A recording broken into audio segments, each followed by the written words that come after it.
पुन्हा घेतलंस टेन्शन? किती वेळा सांगितले तुला की जेवढा विचार तू डोक्यात करतोयस ना तेवढी परिस्थिती बाहेर वाईट नाहीये. अरे वेड्या, कालचा दिवस मी पार पाडला, आजचा दिवस मी सांभाळतोय. मग उद्याची काळजी तू का करतोस? या जगाच्या रंगमंचावर तू फक्त एक पात्र आहेस रे. सूत्रधार तर मी आहे ना. मागे वळून बघ एकदा. याआधीही आयुष्यात असे कठीण प्रसंग आले होतेच की. तेव्हा सगळं संपलं असं वाटत असताना अचानक मार्ग मिळाला होता ना.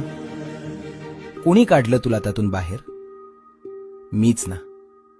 मग आज या संकटात मी तुला असाच वाऱ्यावर सोडून देईन असं कसं वाटलं तुला? तू डोकं चालवणं बंद कर आणि माझ्यावर पूर्ण विश्वास ठेवून फक्त पाऊल टाक.